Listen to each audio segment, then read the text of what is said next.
मानसरोवर आज जो चीन में स्थित है कभी ठमानस सरोवर के नाम से विश्व विख्यात था और उसमें रहने वाले हंस तो नीले आकाश में सफेद बादलों की छटा से भी अधिक मनोरम थे। उनके कलरव सुंदर नर्तकियों की नुपुर ध्वनियों से भी अधिक सुमधुर थे। उन्हीं सफेद हंसों के बीच दो स्वर्ण हंस भी रहते थे। दोनों हंस बिल्कुल एक जैसे दिखते थे और दोनों का आकार भी अन्य हंसों की तुलना में थोड़ा बद्धा था। दोनों समान रूप से गुणवान और शीलवान भी थे। फर्क था तो बस इतना कि उनमें एक राजा था और दूसरा उसका वफादार सेनापति। राजा का नाम धृतराष्ट्र था और सेनापति का नाम सुमुख।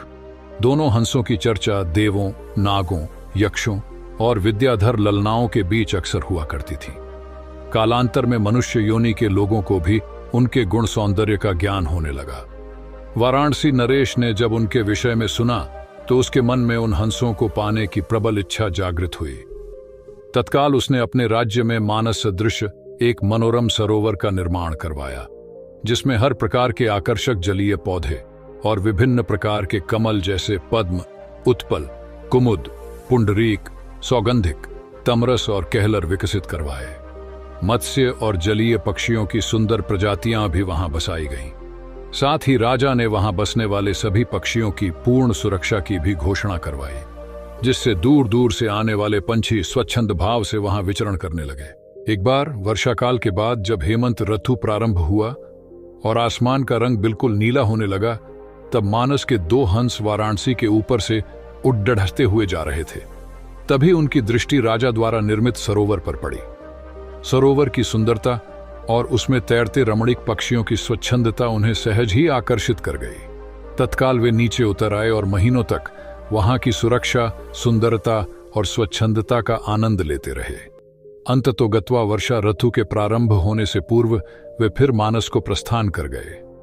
मानस पहुंचकर उन्होंने अपने साथियों के बीच वाराणसी के कृत्रिम सरोवर की इतनी प्रशंसा की कि सारे के सारे हंस वर्षा के बाद वाराणसी जाने को तत्पर हो उठे। हंसों के राजा युधिष्ठिर और उसके सेनापति सुमुख ने अन्य हंसों की इस योजना को समुचित नहीं माना।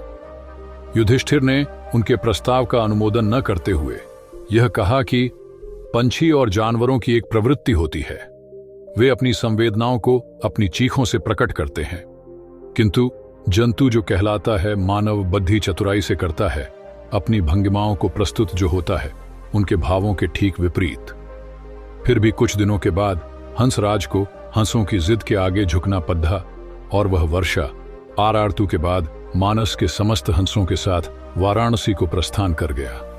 जब मानस के हंसों का आगमन वाराणसी के सरोवर में हुआ और राजा को इसकी सूचना मिली, तो उसने अपने एक निषाद को उन दो विशिष्ट हंसों को पकड़ बेचने के लिए नियुक्त किया।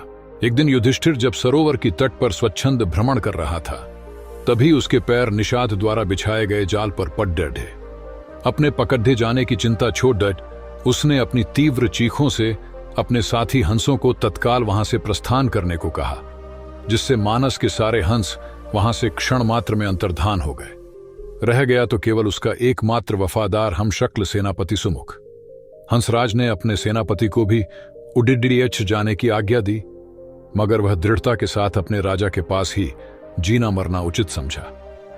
निषाद जब उन हंसों के करीब पहुंचा तो वह आश्चर्यचकित रह गया, क्योंकि पकद्दा तो उसने एक ही हंस था, फिर भी दूसरा उसके सामने निर्भीक खद्दा था। निषाद ने जब दूसरे हंस से इसका कारण पूछा तो वह और भी चकित हो गया, क्योंकि दूसरे हंस ने उसे यह बताया कि उसके जीवन से बढ़कर उसकी वफादारी और स्वामी भक्ति है। एक पक्षी के मुख से ऐसी बात सुनकर निषाद का हृदय परिवर्तन हो गया।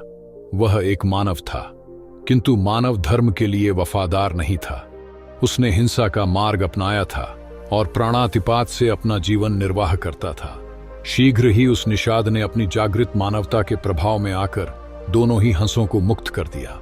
दोनों हंस कोई साधारण हंस तो थे नहीं। उन्होंने अपनी दूरदृष्टि से यह जान लिया था कि वह निषाद निस्संदेह राजा के कोप का भागी बनेगा। अगर निषाद ने उनकी जान बख्शी थी तो उन्हें भी निषाद की जान बचानी थी। अतः तत्काल वे निषाद के कंधे पर सवार हो गए और उसे राजा के पास चलने को कहा। निषाद के कंधों पर सवार जब वे दोनों हंस राज दरबार पहुंचे तो समस्त दरबारी गण चकित हो गए। जिन हंसों को पकड़ने के लिए राजा ने इतना प्रयत्न किया था, वे स्वयं ही उसके पास आ गए थे। विस्मित राजा ने जब उनकी कहानी सुनी तो उसने तत्काल ही निषाद को राजदंड से मुक्त कर पुरस्कृत किया। उसने फिर उन ज्ञानी हंसों को आतिथ्य प्रदान किया तथा उनकी देशनाओं को राज दरबार में सादर सुनता रहा।